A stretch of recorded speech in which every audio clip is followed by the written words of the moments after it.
আমরা সবাই মাছে ভাতে বাঙালি।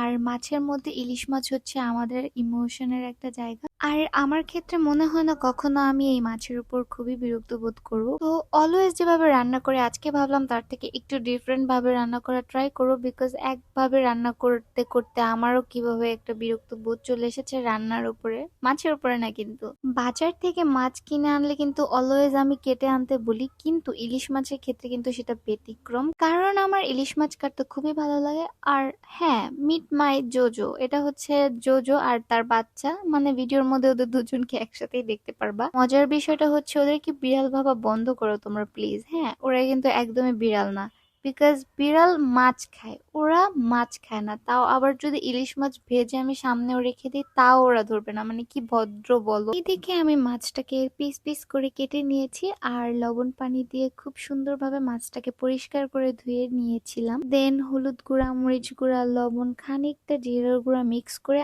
আমি ফ্রিজে 1 ঘন্টার মতো রেখে দিয়েছিলাম। দেন ভাজার পালা। তো আমি ফ্রাই প্যানে তেল গরম করে তার মধ্যে একে একে মাছগুলো দিয়ে ভেজে নিচ্ছিলাম। এন্ড ভাজার টাইমে আমার মনে হচ্ছিল এখান থেকে এক পিস নিয়ে গরম ভাতের সাথে খেয়ে ফেলি। তো না, আমি আজকে একটু ডিফারেন্ট ভাবে রান্না করবো, আগেই বলেছি, তাই আমি এখন নিজেকে সংযত রাখবো।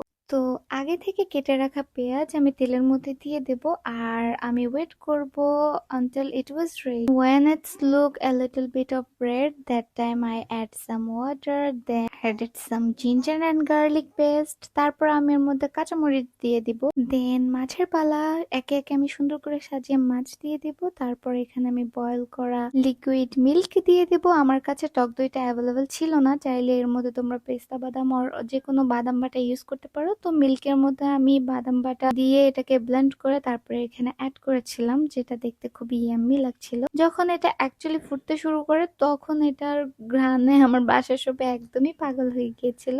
দেন আমার ইলিশের কোরমা একদমই রেডি, আর তারপর আমি একদম ঝটপট গরম ভাতের সাথে এটাকে খেয়ে নিয়েছিলাম। তো thank you for watching this video and আল্লাহ হাফেজ।